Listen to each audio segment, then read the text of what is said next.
Welcome to the typical Skeptic podcast, where we dive deep, you decide. Questioning the matrix, from UFOs, where the shadows unknown reside. Rob Khalil busting myths like ghosts in the night. Paranormal pros, secret space ops, yo, we keep it real, no fright. Typical skeptical seeking, never sleeping on the lies. Aliens, Anunnaki, black ops in disguise. From abductions to ancient scripts, we flip the script wide. TSP style, mile after mile, truth can't hide. Hold up, TSP crew assemble, we dismantle the fable. My lab's targeted souls breaking out of the stable. Dogman howling, Bigfoot prowling, cryptids in the mist. Mandela the fifth twist in reality, can't resist the twist. Soul trap snapping, reincarnation mapping, holographic dreams. Near-death visions, out-of-body missions, waking up the teams. No censorship here, we fear no elite scheme. Conspiracy kings ringing bells, hear the freedom ring. The skeptic truth seeking, never sleeping on the lies. Extraterrestrials, interdimensional highs. Welcome to the typical Skeptic podcast, where we dive deep, you decide.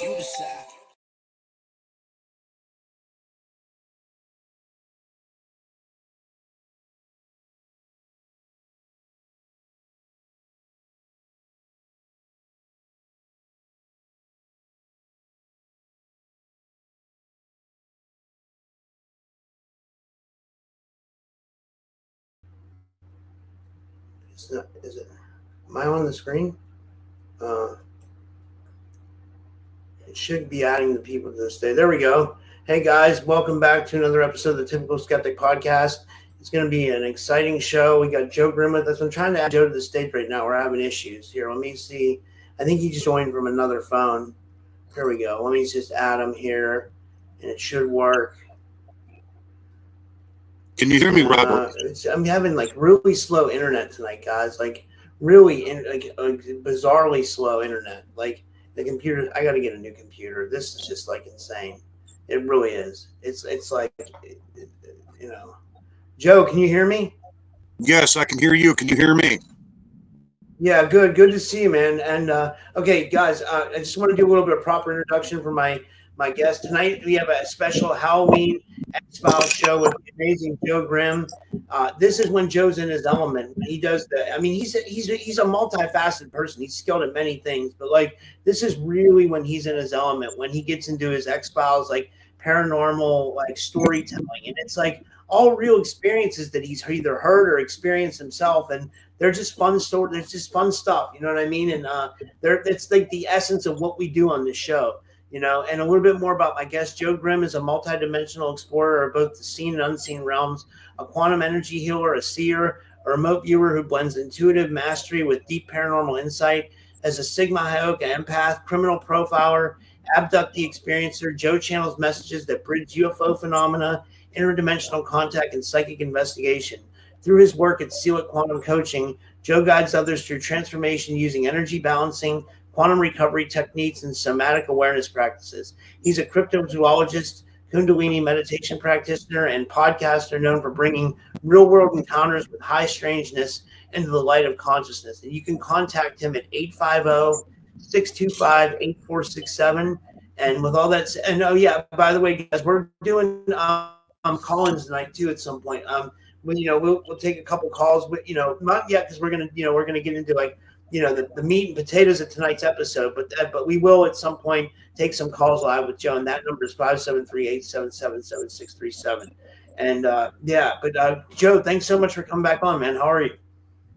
Not bad. It's been an interesting last 12 days of going more inward, staying offline, and then a day and a half ago, my old Facebook that I've had since 2001 got taken from me. Wow. I don't have access to it anymore, so I'm starting fresh. Yeah. What happened? Don't know. All I know is somebody hacked me real bad to where my profile don't exist anymore. So Sealic original business site that started out on Facebook is gone. Grimm's X-Files is gone. So I'm having to start from ground zero. You know what? That don't stop me. That doesn't deter me. Yeah. Don't let it deter you, man. You're amazing at what you do. You know what I mean? And I don't know. Yeah. Because Grimm's X-Files. Go ahead. Yeah. So where did you want to start tonight? What's been going? How's your fall so far? How's your Halloween season going? It's been interesting. I've had a lot of deep dark night of the soul. I remember it's kind of funny. I went for a walk earlier today where I walked a little ways to go get my medicine. You know what I mean by medicine. Went to go get that tonight. And as I was walking, I was played back to a conversation that you and I had last year at the end of July of 2024.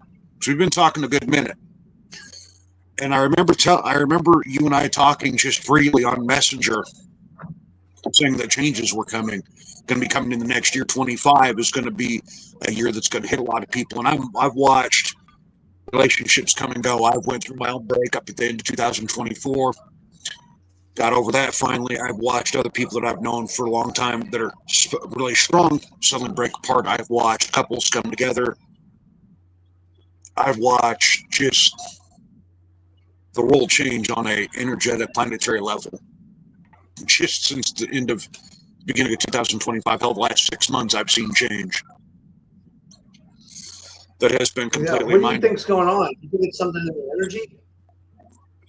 Yeah, there's something definitely shifting in the planets. Hell, even David Starr has talked about that there's been some solar flares. There's multiple people. There's Sarah Jessup. She's a quantum energy healer out of Australia.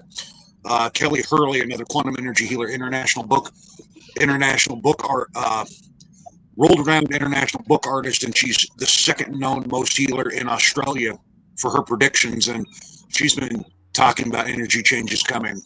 She was one of the ones that I had on my show that I'm still doing reemergence. And all these healers, they're all talking about the same thing, that there's changes coming. The seasons are changing. Out with the old and with the new. Yeah. Is this a particularly special time of year for you? Like you like the Halloween season? Do you kind of get into it? I'm going to do my best to get into it. This is the first Halloween season that in the last couple of years that I've been single, but I haven't had nobody in my life. Last year had somebody, season prior to 2024 had somebody, 2023 had somebody, and the last couple of seasons I've had somebody, but now this go around I don't. I don't have any girlfriend, no wife, no fiance, no nothing. Yeah. And it's been interesting because I know people because, you know what, I might as well make the announcement. Grimm's Cryptic International Paranormal Trackers is back.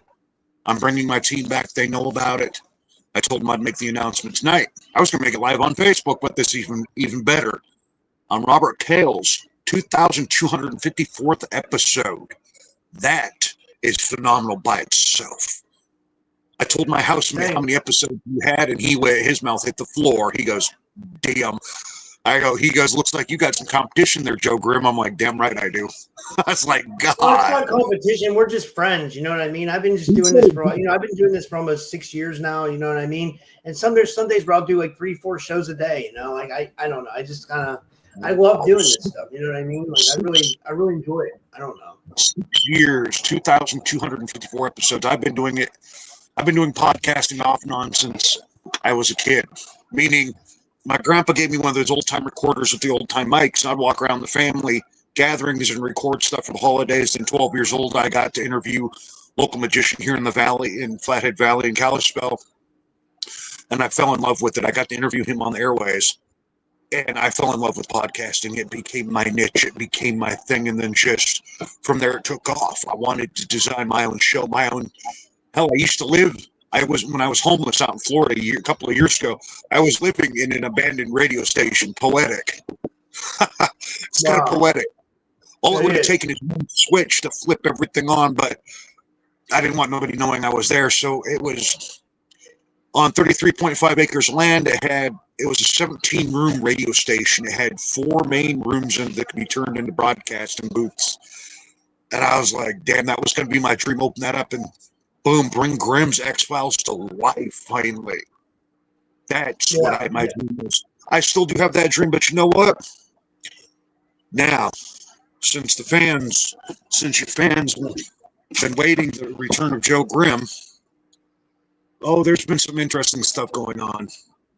I talk to people from overseas. I have some people I talk to in Japan. They're paranormal investigators and UFO enthusiasts.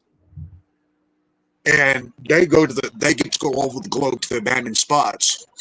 They were out at this abandoned amusement park a couple of years ago. And they were there, but years prior to that, 18 years ago, I was there with them. And we were there, and we kept seeing this bright light from behind the building. So we followed it. And we get there, and it's back on the other side. It's probably back a quarter mile behind us. We're like, we turn and go back to where we started. And we finally, loading up the gear in the van, we get halfway down the road, and the van goes completely dead. Light comes down from the sky onto the van. Whole van just started doing this, started rattling. Things were becoming magnetic in the van and go pulling to the ceiling. We got out of that van, and suddenly our bodies go like this. It's like, it was like we were stuck in some type of a light, some type of a field. I could not explain it. And it was an interesting experience because when we came to, it was 3 days later, and we had these weird burns on us. The burn was something like this. You remember Coneheads? You remember his keychain that had like the three suns on it, whatever, the three moons? Yeah. Those, like that. We had a burn of a half a moon here on our back of our shoulder. We had the burn of a half moon on our lower back and on the back of our leg. What do you think that was? Was it like an abduction scar or something? Don't know. Then we didn't know. Two of them, whatever happened to them, they succumbed to the madness and they unalived themselves. We'll just put it that way. They took what was left and couldn't do nothing else, and they're no longer around. And I questioned my sanity for a few years, for probably about a year after that. I questioned myself for many years after that, and then I ran into, ironically, one of them I thought was gone, down in Florida when I was down there last year, and I said, what happened that day? And we decided to go to a hypnotherapist, and she took me in and she got me to where I felt safe and helped me retrieve those memories. Is there smoking on your show? Yeah, you can smoke, yeah. Some people don't smoke on camera, but I don't care. I vape on camera, I don't care, She helped me recover those memories, and what came out of it was, do you remember the movie The Fourth Kind? Yeah. When she went under, and they finally took her under, and she got to the point that voice came out of her, and the woman was recording me when she took me under. And the voice that came out, I can mimic the voice, but I can't do quite the tone of the voice. The voice that came out said, "Who are you to take me?" And it wasn't me, but it was much deeper. It was much more demonic. But it wasn't a demon, because she said she saw like me flashing as if I was like becoming transparent and something else was coming through me. She said the best way she could describe it would be like something part reptilian and something part gray. It's the best way she described it. Like I had like the little spikes around my face, and I had the tall gray body, but I had more of a reptilian. A Dragonian. She said I looked more like a Dragonian, but I wasn't threatening. I was more of just delivering a message. And that's when she said, look, are you aware that you have your higher mystical self and you have that higher self, what you actually look like? Because that's what you actually... Blade Trinity. I know you've seen Blade Trinity. When Drake's got the big old, like, freaking, like, bones on his head and his mouth opens up like this is the best way to describe what I looked like. I was probably about 1.5 feet tall. I was probably at least 7 foot, almost 8 feet tall. I was much broader at the shoulders. I was much bigger. And the message that was delivered is that the awakened ones are here. The awakened ones are already here. The awakened ones are helping humanity. That's why those of us that were taken was to know what we have to do. Yeah.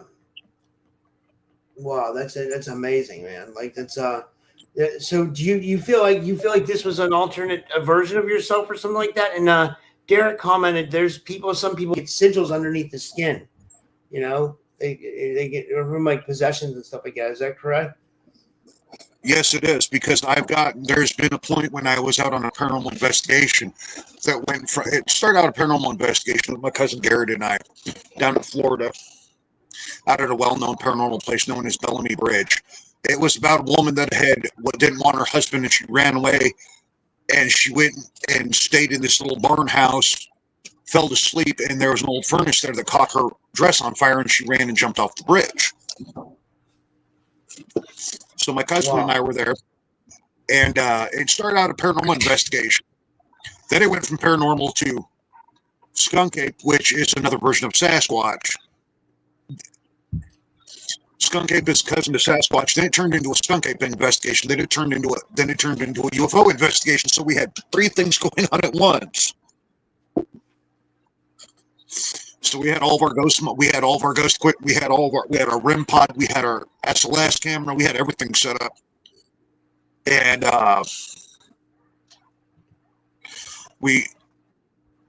I saw this bright light across the river, and I watched it come shooting through the freaking trees, and then suddenly drop into the river. I'm like, it was like a ball about this big. It wasn't very big, about like this.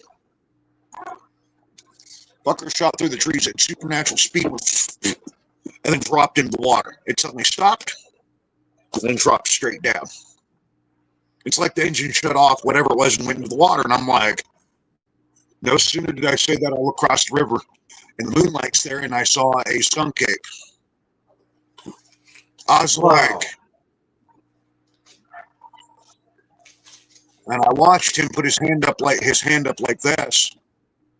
But his hand, he had 2 fingers like this. I can do it better with my right hand. He had 2 fingers like this. He had 3 fingers, but it looked like 2 of them were together like this. He had 3 fingers, just like this. He puts his hand in the water like this, turns his hand and raises that ball up out of the water. My cousin Garrett and I saw this. We tried getting it on camera. It didn't get on camera. All we got was probably like 30 minutes worth of static, because this took place for 30 minutes.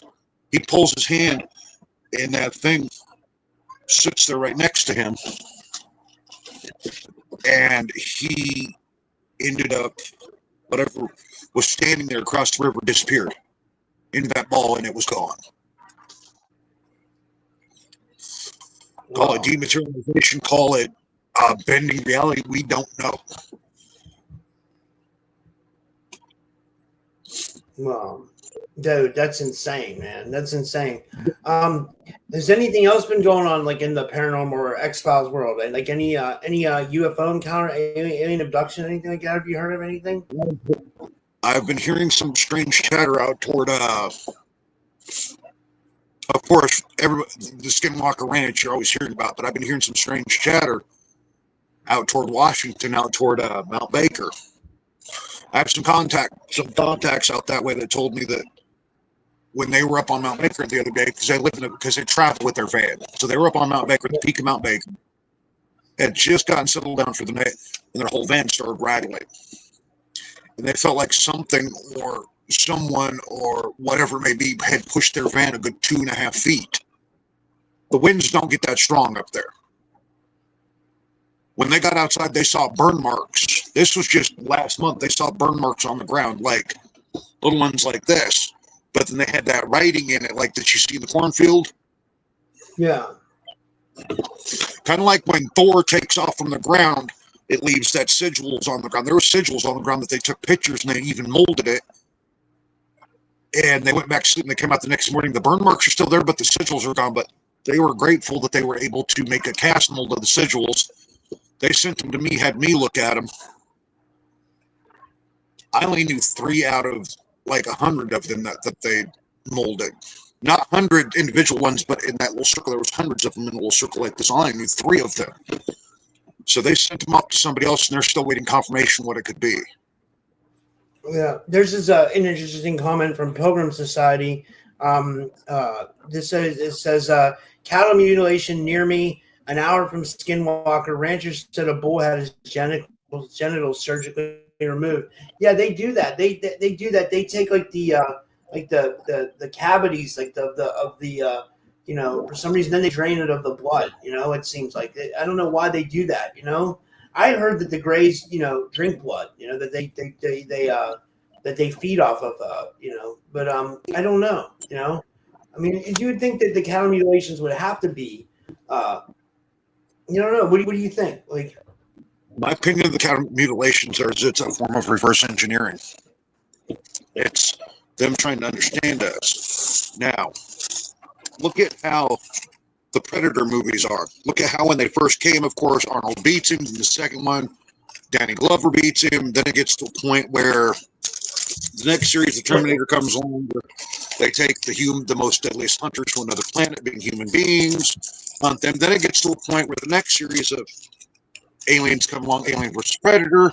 Then it gets to a point where it's just Predator, where it's just a soldier in the woods with his team. His whole team gets taken out by the Predator. He finds the device, sends part of it home to his kid, keeps part of it, so they stick him in a nut hospital. The Predator's coming. Then you get to see a at least 8 to 9 foot Predator come out that is hunting the other Predator that couldn't do the job correctly, because there was a Predator that brought a weapon that was called Predator Killer. A human gets to put on a suit, and he puts it on his arm, and it goes completely around his body and gives him the ultimate weaponry. It's a living organism. Yeah. So what the Predators were originally doing, how they evolved, the point that they killed their targets, they would take DNA out of them and inject it into themselves to become more evolved. And this one, that more evolved being in this episode of Predator, was an autistic kid. So think about it. Why are they coming down and taking certain pieces of people or putting things in? Are they tracking them? Like the deer, the elk, whatever they hit, are they taking DNA from it and infusing it in themselves? Are they knowing that something's going to happen to our planet? Like, think about it. There's that storage place, I think it's in Switzerland, that has seeds for every possible plant, has DNA of every possible animal, has a system that can replicate animals, clone them, but they won't be a clone. They will be the actual animal. They're refusing them from their original DNA. Just in case something happens, we have all this in stock in Switzerland. It may be under Swiss territory, but it's American. The Americans own it. Well, I didn't know that. So it's actually like a DNA bank. And then one thing I wanted to ask you was, this one's from Sovereign Cosmic Wildman. He says, I'll put this question up on the screen. He says, when you said they had sigils on the ground, were they arranged with sticks to make sigils, or how are they formed? Back in the, I remember when they were talking about crop circles, there were people that were trying to debunk them. You had some that had, there was some cornfield, remember, 90s to early 2000s, you heard crop circle all the freaking time. They tried to supposedly say, hey, this is how it was done. Somebody came in the center, took like this thing that had rakes and pulled it down a quarter mile. They had a guy actually try to do it back in 2000 something. try to replicate the crop circle. Think about, okay, you got an entire, let's say, 6 acres of crop. That's a pretty good crop field. 6 acres is pretty decent. But now, there was a farmer down in Iowa that had 1,000 acres of crops. 2.5 miles of those crops were put down in different circles and with sigils. What for? So the guy that was the debunker, he was some type of debunker, and he tried to come along and debunk it and try to say this guy did it, and he tried to replicate how this thing could do this. The farmer said, "Go ahead, you can use this field over here. These are going to die anyway. I'm going to burn them down. So let's see if you can go up." Within 1 hour, all he managed to do was a 20 by 20 crop circle. That was it in 1 hour. But there were 6 of them in this guy's cornfield. This guy could only replicate that in an hour. Could only replicate a 20 by 20 foot, 20 feet by 22 feet crop circle, and he could only reproduce 7 of the sigils, because in each one of these 6 crop circles there was 23 sigils, and he could only replicate 7 of them. So figure, hour, 7 sigils, 20 by 22 foot circle. So you're looking at a lot of people doing this in the middle of the night, or you're looking at something else. My opinion, Wow. from above. So, That's my opinion. yeah, like it's the aliens for sure or something, right? It's something. It's like Or like an interdimensional force, maybe. it could be anything. It's like look at Skinwalker Ranch. There's always something going on out there. You're always hearing about something. Look at Roswell, New Mexico. This stuff has been going on there for years. Look at all these different, throughout history, there have been different different UFO contacts at different schools throughout history, all over the world, coming down and just giving information to these kids in the school and the teacher. Different points throughout history, this has happened. So some people think they're here to hurt us. Our government thinks they're here to take us out. My opinion, they're here to tell us, like, look, your planet is dying. We took these kids, we took these people, we gave them the ability to see what's coming. We gave them these abilities to help humanity prepare. To prepare for what? I've always been thinking there's been a war coming, where the astral realm, the quantum realm, the spirit realm are all going to bleed into the regular realm. This normal realm here. Well, in our realm, in our earthly plane. I've thought that for years. So something's gearing up. Don't know what, though. So I do what I do to bring the positive message to humanity as much as I can. Yeah. The famous words of Fox Mulder, the truth is out there. We got some really good comments. Derek says that non-human intelligence absorb the enzymes through their pores. Like, that's what I was trying to say. Yeah, that's what they say. They say that the Greys do that. Al Bielek said that.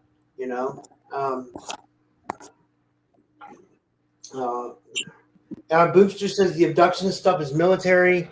I'm just kind of going through some of these comments. Maybe there's some good ones here.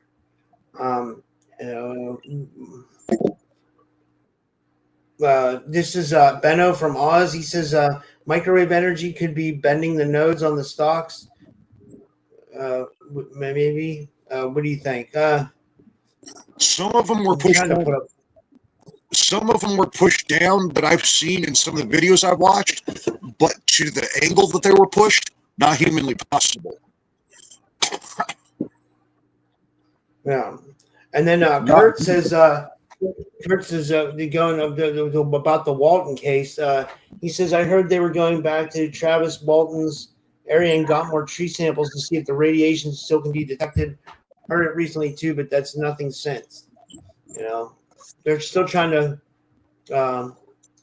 they're still trying to, prove that. Yeah. I agree with that. Look at How Dave about- Sheehan. Look at Whitley. Whitley Schreiber, I think it is. Yeah. That man's written books on the subject. It's because of John how I met half the people I have in this field. I knew some people. For those about you there, John Yost was one of the greatest allies we had in this field. He has passed on, but yet he's still with us. They believe. Who is that? Corvante. That's my son. It's my adopted son. Oh, is he really? Yes, he is. Wow, When I that's told him awesome. I was going to be on here tonight, he goes, "I'm coming over." He goes, "I want to see my dad in action." I'm like, oh, I leaned in and just saw that. Give me 1 minute, Robert. I'm crying that my kid's actually here. Oh my God. Wow. It's interesting because he's been one of That's my awesome. biggest. How did he end up being? Yeah, that's How cool. did he end up? Yeah, how did he become your adopted son? What happened? He's not my adopted son. He's my actual son from past lives that I've existed. He's been my son every past life that I've ever existed. He's from my home world, Kaira, or Fiera. Wow. He's been one of the biggest supporters of my podcast, and an announcement that's going to be made since he's still here. He's actually going to be coming on my first episode of Grimm's Gone in a week, or not Grimm's Gone, Grimm's X-Files, and I'm going to be interviewing him, and he's going to be interviewing me. Look at it's like, okay, you've got crop circles. For a while there, when people were saying they were abducted, hell, there was one that I'd have to get my peacock back to watch the documentary, and they talked about this woman. Literally, she was laying in her bed, and she felt like she was being pulled out of her apartment, being pulled up into the sky, and there was 130 something odd people that saw it in New York, saw this woman floating up through the sky, and then suddenly vanish. Oh, that's the Linda Cortile case. She got abducted out of a 12-story window by Grays. Yeah, that was the Bud Hopkins wrote the book Witnessed about. Yeah, I have that book. Yes, it's a great case. It's a great case. There was so many things that were going on in that case because the woman that was investigating it tried to debunk it and found too many things that stood out that she could not debunk. And she'd been a journalist for like 20-something years, and she couldn't debunk this. So 30 years later, when she sat down with this woman, she hadn't seen a woman in 30 years. She sat down with her, and someone legitimately asked her, "Do you think she's crazy?" When you saw her yourself be abducted out of that apartment. Yeah. Because there was 132 people, boots on the ground. There was well over that. There was like 200 and something. There was grand total like 400 and something odd people that saw it happen. So you can't debunk that. Yeah. And by the way, guys, the phone lines are open. I figured we could do this now. We can take calls. So you can call the number 573-877-7637 if you have a question for Joe Grimm. If you want to talk about cattle mutilations, if you want to talk about aliens, if you want to talk about crop circles or your theory on any of this, you can call in. If you're outside the country, you dial 0011, then 1-573-877. The number's on the screen. And I'd love to hear from you guys. The phone lines are absolutely open, so people can start calling in. And I'd love to hear from you guys. And thank you, Jason. Jason just posted the number again. I'll put it up on the screen. And this is awesome, man. And it'll be a fun show. Yeah.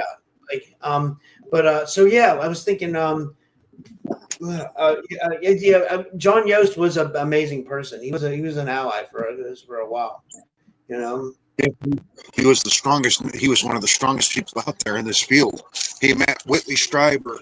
He met Deb Shakti. Deb Shakti is who? Deb Shakti. I hadn't sat down and watched Alien Abduction Answers in a while, and I sat down and watched that a week ago, and I just started crying because I needed to see John. And suddenly I turn and I see him sitting in there in the room with me, and I'm like, John. He goes, well, Joseph.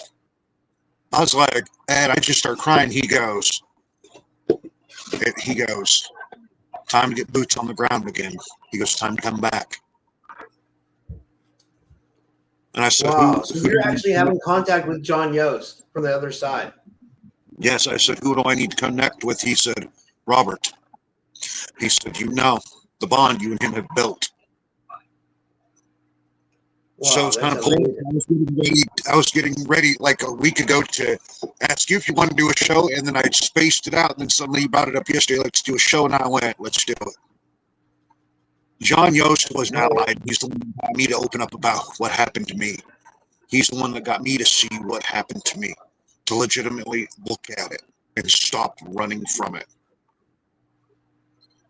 What was it that happened to you, as far as like alien abduction goes?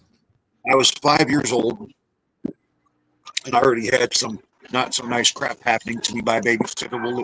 I was sexually abused by a babysitter, so I was already traumatized. And there was one night I was laying in my room waiting for the abuse to happen. The door opened up, and I'm like, nobody's in the house. I'm like, the babysitters are passed out on the couch. I'm like, what the hell? So I go to walk toward the front door. I get outside, it's Scooby-Doo, Shaggy, Velma, Daphne. It's the whole Scooby-Doo gang with the van. I was like, hell yeah. I was a Scooby-Doo fan. So I get in the van. Next thing I know, I'm back. Next thing I know, as I'm getting in the van, I fall asleep. And I wake up 3 days later in Vegas at 5 years old. I managed to, because of me having autism, my mom and dad had always had me memorize numbers. So I called one of the numbers, and it called my dad on the base. Well, I got someone else, but my dad called me back and said, where are you? And I said, I'm here. There just happened to be a person that was in his unit that was on vacation in Vegas that saw me, brought me back. And it was, my dad never mentioned it, never talked about it. My dad said, look, my dad wasn't like John Yost's dad. My dad was actually slightly supportive. He goes, look, I know you can't explain what happened to you. He goes, I'm not asking you to shove it away. I'm asking you to just kind of not tell your mom. He goes, because my mom was already a helicopter parent as it was. He didn't need to have it where I wasn't allowed to go outside. So I was still allowed to go outside, but my dad actually took me to a hypnotherapist. And what I described was, instead of seeing the van, what I saw was a being that was like my size that had like spider legs coming out of its back, had like a whole spider face, and it walked like it looked almost like it was like genetically altered human being. His little feet touched me, and then I remember me falling back and him holding me up like this and me going in the sky. The next thing I know, I remember waking up on the very table. And I remember some searing pain in the back of my neck. And then I end up waking back up in my bed. And my mom waking me up because you're going to be late for school. You're already an hour late. I went, whoa. I remember the day prior with 5 o'clock when I went to bed. When I went and laid down, then I remember waking up at like 10 o'clock in the morning. It was already 2 hours late for school. So my mom took me to school, asked me what happened. I said, I can't tell you. She said, why? I said, because you won't believe me. She tried me. She said, try me. So I told her. And she went, it wasn't that she didn't believe me. She was in shock. Yeah. You would figure she would become that much more watchful. No, it's like my mom became that much more distant, and then I was taken at the age of 5, 6, 7, 8, 9, 10, 12, 13, 17, 19, 20, 23, 27, 29, 33, 37, 38, 39, and my last time I was taken was 41. And the message they left me with at 41 was, your upgrades are complete. You're ready to begin your mission. Wow. And it was then, right then, I've always watched this guy, but it was always right then and there,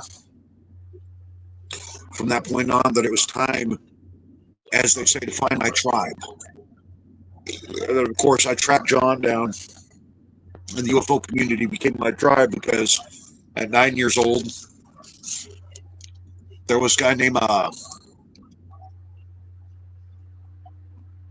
Odom Perring was his name. Jonathan Odin Perring. He took me, most people know him as Odie. I knew him as Odie. Odie took me to a group of people to hang out in Canada when I was young, and so said, you're not alone. And come to find out, that whole retreat I went to, that was 60 people with 60 abductees. At 9 years old, I got my eyes opened up to the world around me. I got to realize I wasn't alone. So I stayed in contact with these people throughout the years.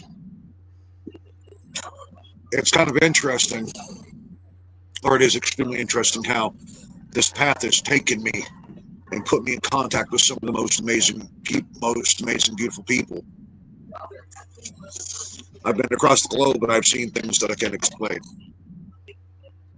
I've seen incidences that I can't explain. I've seen things like I was at Stonehenge, and I got to see something hovering above Stonehenge off and on for 3 days many years ago. And seeing all I've seen in the years that I've been in this field, I'm not a skeptic anymore. Well, in the famous words of Robert Cale, I'm not your typical skeptic. I've become a true believer. Yeah. I'm like a skeptic, but I'm open-minded to it. I'm like, I don't know. Yeah. I want to, and again, you guys can call in if you'd like. The call-in number is 573-877-7637, and we'd love to hear from you. We'd love to hear your abduction experience. If you have a weird story you'd like to share, if you have anything you'd like to share, you can call in, and we'll make it a fun Halloween type call-in show. And you can ask Joe questions if you have questions, and yeah, that'll be great. This is from Sovereign Cosmic Wildman. You could call in Wildman if you want to, but he says there was a mass abduction at Stonehenge in the past. A group of people vanished in a huge flash of blue light. The one thing I know about, before you comment on this, Joe, is I know about the mass abduction of 1992. Daryl Sims talks about this. It happened in Texas, where a group of people got abducted, and then they were up on the ship, and the aliens were asking them where the human spirit was, and where the human soul was. And from what they said there was this hybrid type being. It was like half reptilian, half fallen angel, and it was in charge, and it was asking people where the soul was and where the body. He said there was a Nordic on the craft. There was a half alien, half reptilian type thing. There was the gray aliens. Bigfoot was there. He said, like, it's a classic story. It's a classic alien abduction story. Yeah, but I didn't know about the one at Stonehenge. Have you ever heard any mass abduction stories, Joe?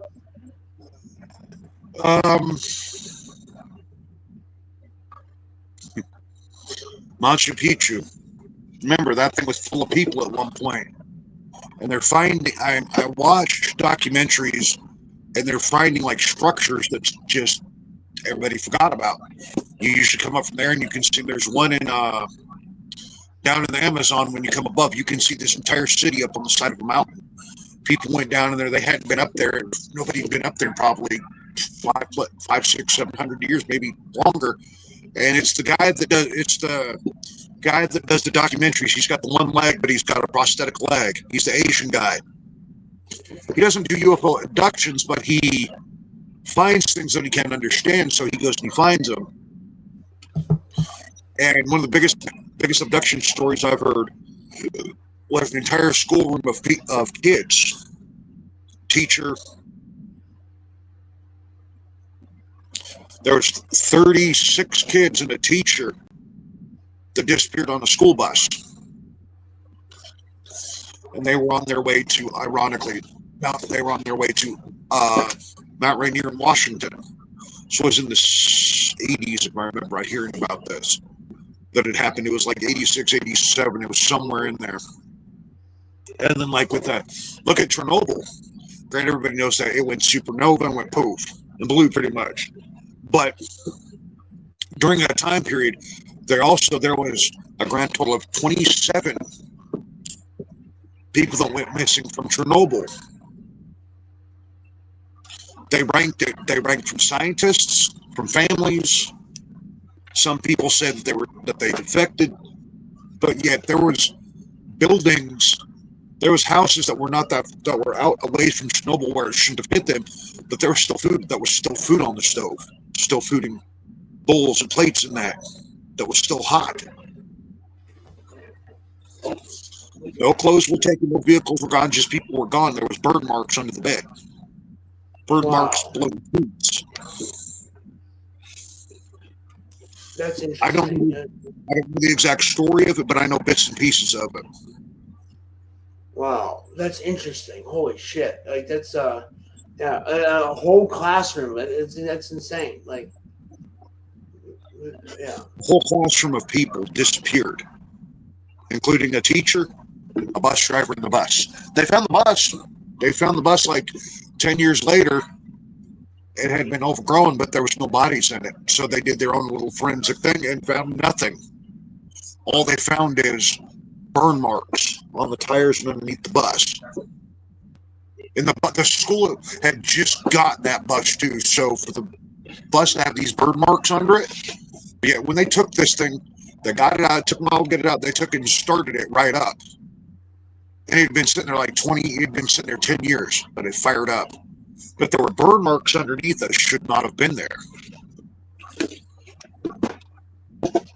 wow. I wonder what the hell that was. Like, Don't know. I've tried to find some on it, and I haven't found much on it. Yeah. Guys, by the way, I have an announcement. That since we have a full room full of people and people are watching on Rumble, I'm going to be live on Sandy Mandela Effects channel in a half hour. So I'll do her show tonight too. So if you guys want to come over and watch her show, it's the Sandy Diva Mandela Effects channel. I didn't advertise it much, but she's having like a open panel tonight. I'll be on her show tonight, and she said she doesn't mind if I'm late. So we don't have to stop right away. So but that's one thing I'll be doing tonight later.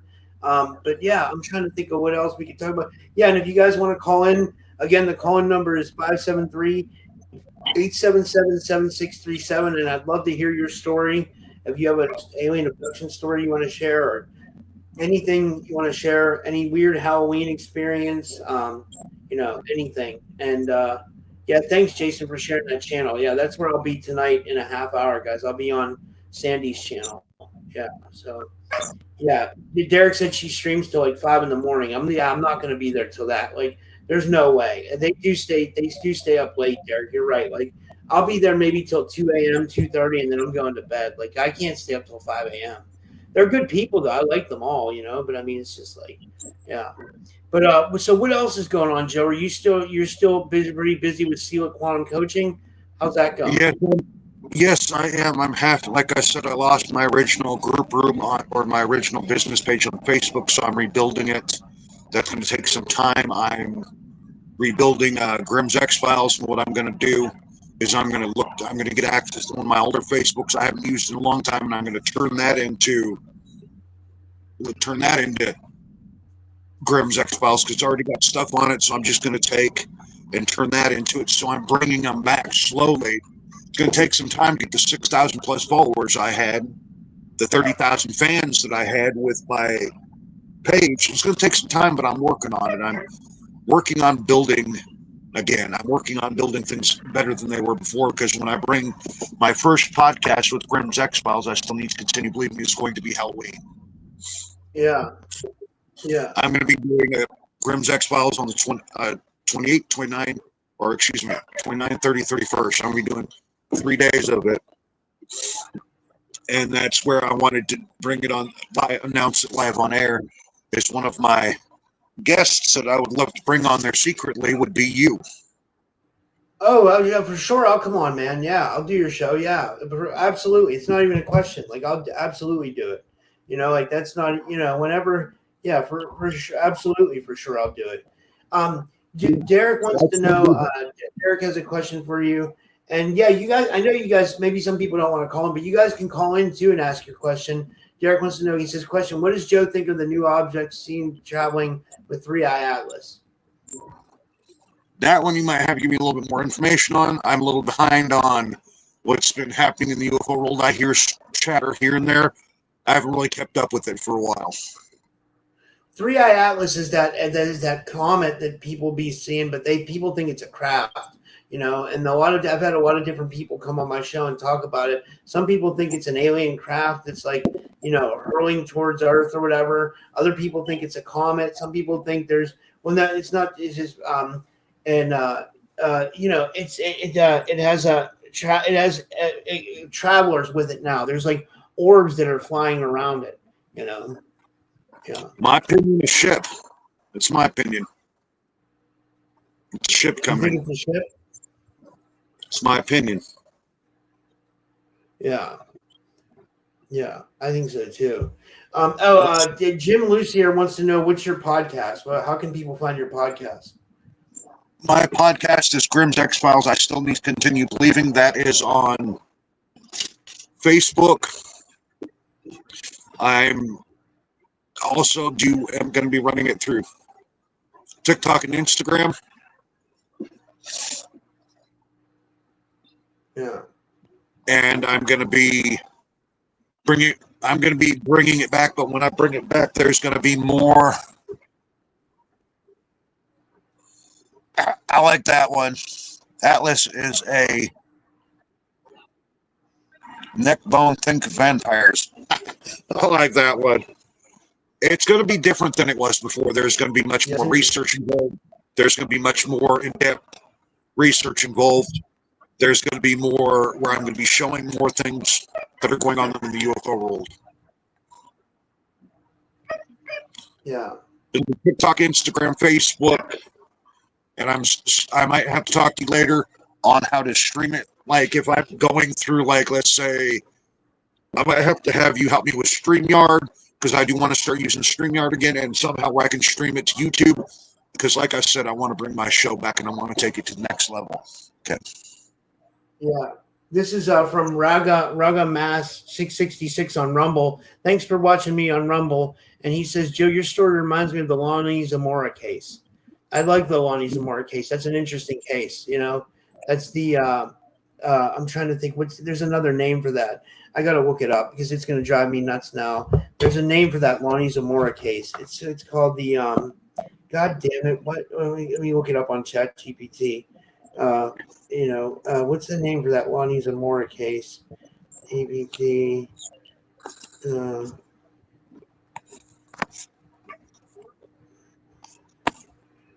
It's gonna drive me nuts if I don't look it up.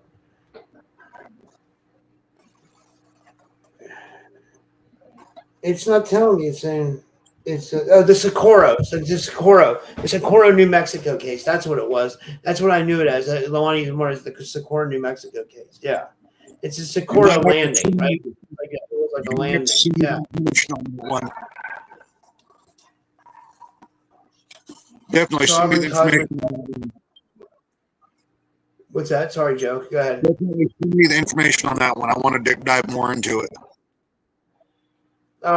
It says Cybercosm Wild says, I like the Lonnie Zamora case too about the egg-shaped UFO with a weird red glyph on the ship, and he came in, yeah, it like landed. Let me see. Here's what it says. It says Lonnie Zamora was a respected police officer with the Socorro Police Department, known for being level-headed and honest. His credibility has been a major reason why this case remains so compelling. While in pursuit of a speeding car, Zamora heard a loud roaring sound and a flame in the sky. Thinking it was an explosion, he diverted to investigate. As he approached the small gully, he saw a shining egg-shaped craft, white and aluminum colored, resting on legs of about 200 yards away. Next to it, he spotted two small humanoid figures dressed in white coveralls standing near the craft. When the beings noticed him, they appeared startled and entered the object. The craft then lifted off silently, producing a flame and leaving scorched brush and indentations in the ground. Physical evidence. Investigators found burn marks, fused sand on the ground, 4 landing pad impressions consistent with a heavy object, vegetation damage matching Zamora's report. The physical trace evidence was analyzed by Project Blue Book. Why can't I think of his name? J. Allen Hynek, guys. You guys know that. They're UFO buffs. The U.S. Air Force's official investigation program. Project Blue Book sent Major Hector Quintela to investigate. The case was classified as unidentified. Ray Stanford and J. Allen Hynek concluded that Zamora's report was credible and consistent with physical evidence. The FBI and Army intelligence also took interest, but no hoax or conventional explanation was found. Theories. Here's theories. It says extraterrestrial craft, experimental aircraft, hoax, or misidentified phenomena. You know, I like want to believe that. I'm a skeptic, but like in cases like this, it makes me want to believe. And these things I find really interesting. You know. Exactly, especially when it happens to someone that already has credibility in the community, whether he be cop, fireman, doctor, whatever he may be. If they've already got credibility in the community and something like this happens, of course you're going to have your split sides. You're going to have your side that don't believe him, then you're going to have your side that will. What can you tell us? And this question. Oh, sorry. Go ahead, Joe. I'm sorry. I didn't mean to cut you off. The question shocked me, so I'll let you read it. I got halfway through it. I'm like, Yeah. We got a question from our friend from Israel. This is my friend from Israel, Polly Rotterman. She says, hey, Joe, what can you tell us about the Manid Gray hybridization programs? What's the hybrid's task in that case? And she says, thank you. hello, Polly. She's a friend of mine on Facebook, too. Since we've been talking, she had sent me a friend request because I had told her that my account might go down, that I would have a backup. I had told her to give me 24 hours. I did it in 22. Regardless, what can you tell me about the Manfred Gray's hibernation programs? Oh, that's a good one. Let me read the second part. What's the hybrid's task in the case? Hybrids, it's like, okay, do you remember the show? I think it was the 144. I think it was when I think it was called 144, if I remember right. Where some were taken and some were brought back. Hybrids, some are humanoid hybrids, some are animal hybrids, some are wolf hybrid, whatever it be. But some of the hybrids are meant for just messengers. Some hybrids are just meant for puppets. Some are meant to bring the divine messages, they say, whatever it may be. Wow. I love that. Some of their people that they take, some of them, they'll take a chunk of them and clone them and keep that one of them on ice so they can do further experiments on them to understand us more, not to hurt us, to see our sickness, to see why our planet has been dying as much as it has, so they can give us a better fighting chance. Yeah. We got a phone call here. I'll take this call, and hopefully everybody can hear it and stuff. Hopefully it's not a pranker. Hello, you're live on the air with Typical Skeptic Podcast, and Joe Grimm. Who's calling, please? This is Corbiante. Oh, hey, it's your son, Coriante, Joe. Yeah, I wanted to talk about the abductions that I've been hearing about over here in Mount Baker. He said he wanted to, I don't know if you can hear him, Joe. He said he wants to talk about the abductions he's been hearing about in Mount Baker. I got to fix the audio, but go ahead, Coriante. Go tell us what you have been hearing. These campers have been being abducted out of their tents, and people have been coming up upon them. Vehicles being rolled off the cliff, stuff like that. Wow. And that's what I've been hearing. Oh, yeah, that's insane. That's it. That's insane. Like, Joe, did you hear that? And what do you think about that? And yeah, and we'll thank you for calling in. And yeah, and we'll let Joe answer now. Yeah, that was amazing. That was a great topic. That was from your son. Did you hear that? Were you able to hear that? Yes, I Everything, did. Joe? Well, remember how I said I've got a contact in Washington? You just talked to him. This is my contact. This is how I get most of my information out in Washington is him, because he's in contact with some of the UFO community out there too. He's also part of G-Crypt. He's part of my paranormal team. So I've been hearing. Thank you. I appreciate that. Good question there, good question there, Corey. So basically, yes, I've been hearing things about that. I heard about it. I think it's about 6 or 7 weeks ago. No, I heard about it. No, when I was in Washington last, when I taken a train up to Mount Baker, I took a bus, then a train up to Mount Baker and got off up there and went up there with nobody knowing. And I had this local guy that runs a shop up there tell me about this woman that was literally was camping and she was a climber, and she had, like a tent you can put on the side of the cliff, that she woke up to a bright light. So she grabbed her flashlight, shined out in the darkness, and there was nothing there. And just as she was laying down, she was paralyzed, and she was probably about 1,000 feet up. So it managed to take her out of her tent, bring her up above where she was trying to get to, and she vanished. She went missing. She was never found. Never found a name. All I managed to find out is that her dad was a local cop out in Bellingham, that she was a film student, that she was doing a UFO documentary. And when they found her pack in clothes in the middle of a field, almost out in the middle of a field, but by a cabin. And when they carbon dated her clothes, they were 50 years old. But she was 23 when she went missing.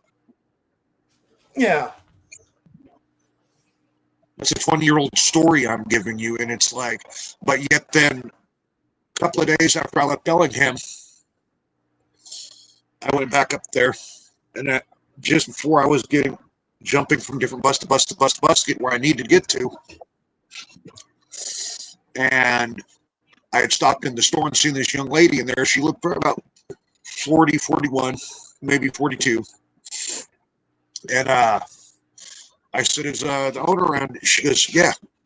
She goes and gets him. He goes, hey, Joe gives me a hug. And he says, by the way, he goes, that's my daughter that went missing. When did she come back? He goes, I went up to her room and seen her lying in the bed. I thought I was seeing things. And he goes, I woke her up and she hugged me crying. And he goes, she's been back a couple of days. And he said, I've taken her to the doctor. They found out there was some strange little metallic objects in her skin. And he said, he's doing my best to have my daughter back. And he goes, I don't know where she's been after the last 20 plus years. His daughter doesn't remember anything. Last thing she remembers is when she was 23 years old, camping on Mount, literally on the side of a mountain. That's the last thing she remembers. She woke up actually in her parents' driveway in the middle of the night, no clothes, looking around, not remembering anything and remembers going in her parents', and it's like she knew where she was when her parents' house. Because during that 20 years that she'd been taken, they'd moved somewhere else. And they just recently moved back like 2 days prior to her showing up. Wow. It's kept it out of the limelight. That's what I found out about that. He never gave me her name. He never gave me, his name was Rex, but he never gave me his daughter's name. He never allowed me to interview her. He would let nobody interview her.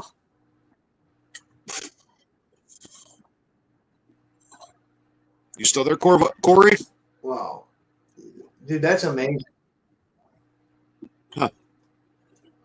Yeah, I took him off, yeah, but Yeah, this is amazing, Joe. We have another question. Let me get to the other question here. Let me see here. And thanks to everybody submitting your questions and stuff tonight. This is from JCJ3NI. Oh, that's a weird name. That's interesting. He says, hi. I'm guessing this is a he. He says, hi, is there a connection between aliens, demons? Is there a reason for alleged ritual sacrifices made by the elites in entertainment? Certain families and bloodlines, is it similar to stories about Montauk? So a lot of questions there. Damn. Some people believe that demons and aliens are connected. I'm kind of up in the air on that one. I'm skeptical, but I'm not skeptical.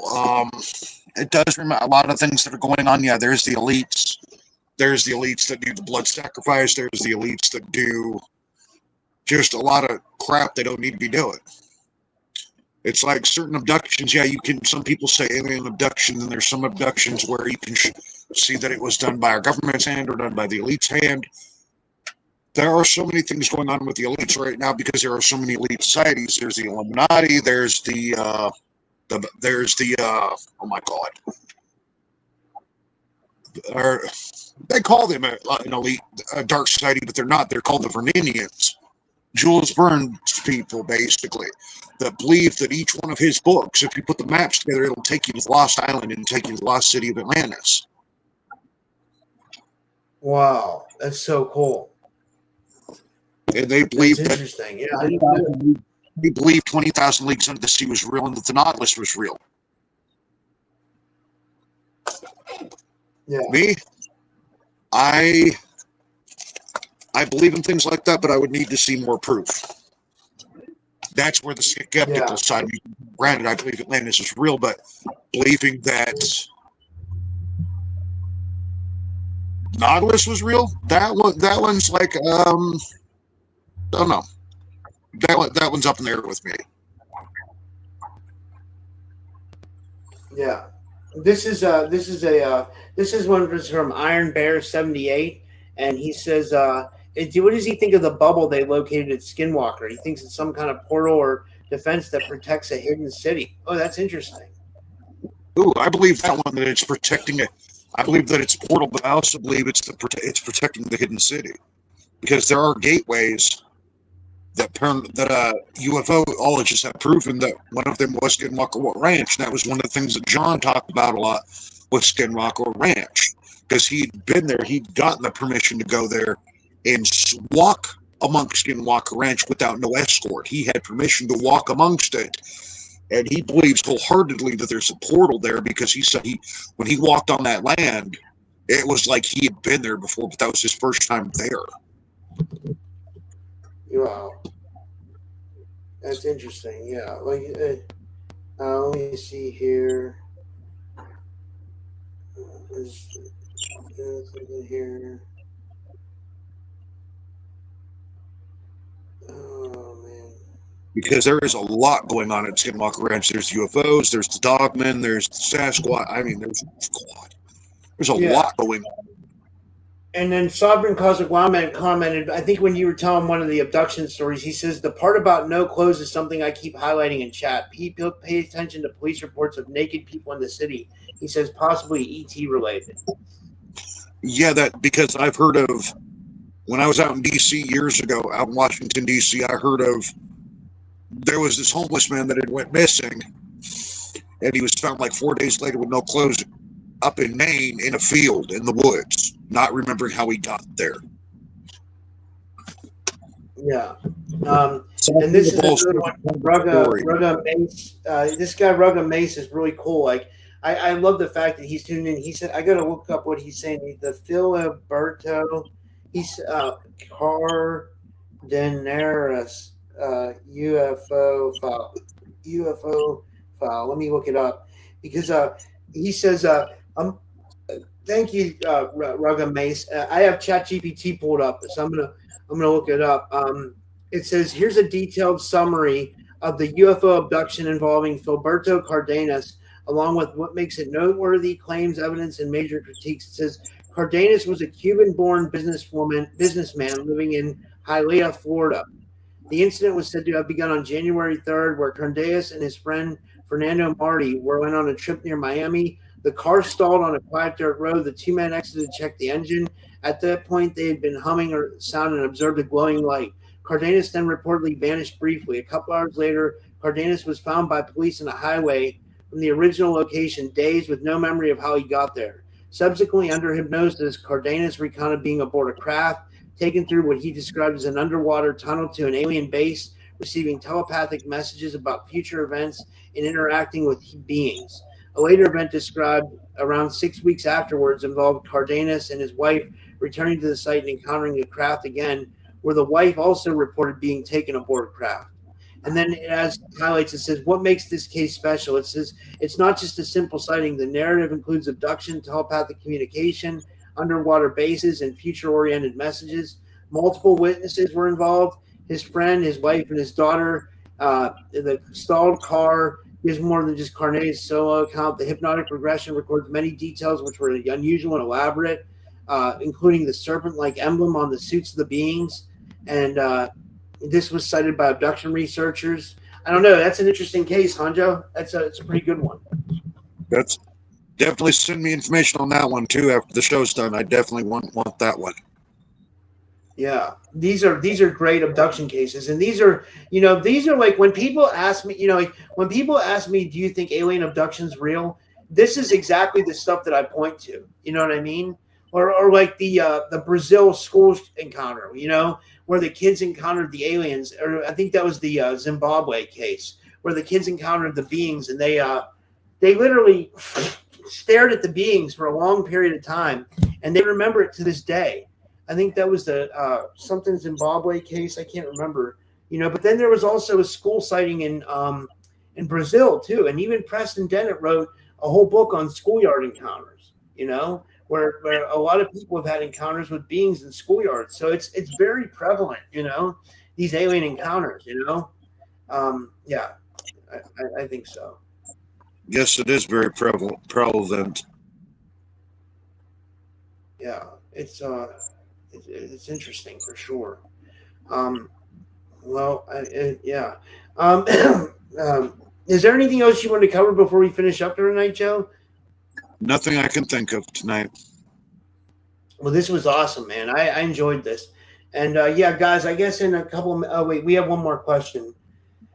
This is from I asked this again. I didn't think we had any more questions, but this is from JCJ3NI. He says, do our souls leave our bodies when we sleep? Is our consciousness our soul?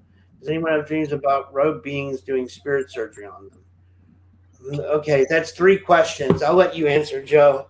Yeah. Our souls leave our body. Depends on if you astral travel. I astral travel when I sleep, and I go to different places and different realms when I sleep. Is our consciousness our soul? That one I couldn't say yay or nay on, because it could be yes, could be no. Okay. Spiritual. Okay. Does anyone have dreams about rogue beings doing spirit? That one I can say yes on. I have more than once. I just haven't had one of those dreams for a while.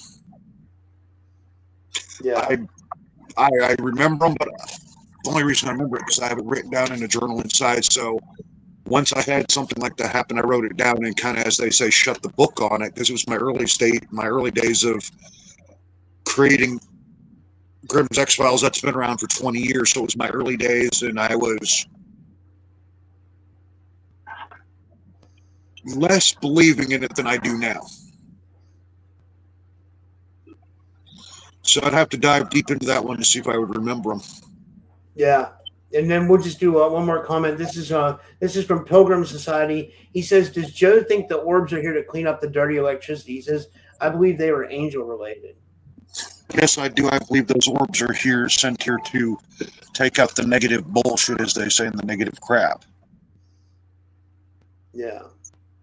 That's so cool. I mean, man, this was an amazing show, man. I thought we had a great show. I'm going to hang up from the phone lines now. We didn't get many calls tonight, but that's okay. We had a fun show. This was a great show. People asked a lot of great questions, and this was a really fun show. Well, Joe, how can people get a reading with you, or or anything, or book a session with you, coaching or anything, and you want to promote. And thanks, man. This was awesome. If you want to promote a session, you can go through because it's fully up and running as Sealic on Google, SELIC Quantum Coaching on Google. You can find me under Facebook under Joseph Grimm.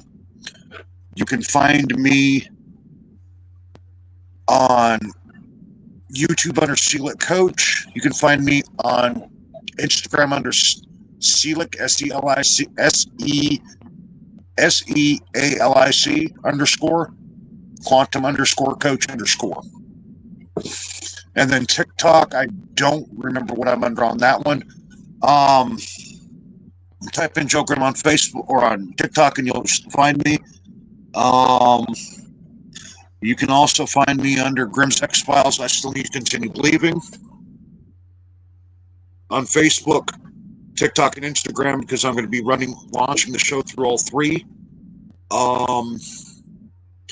My number is 850-625-8467 if you want to book a reading. Or an energy session. A basic energy session is a basic, let's say, past life regression session would be $95 to $120, depending on how in depth we're going. For a basic psychic reading, that one is $95 to $100 for a quantum energy set. For a quantum energy read, for just a intuitive life coaching session, that one's $125. For a pure energy cleansing, that one is $145 for a quantum energy session. That's awesome. Well, thank you so much, man. And I always love doing shows with you. This was a great one.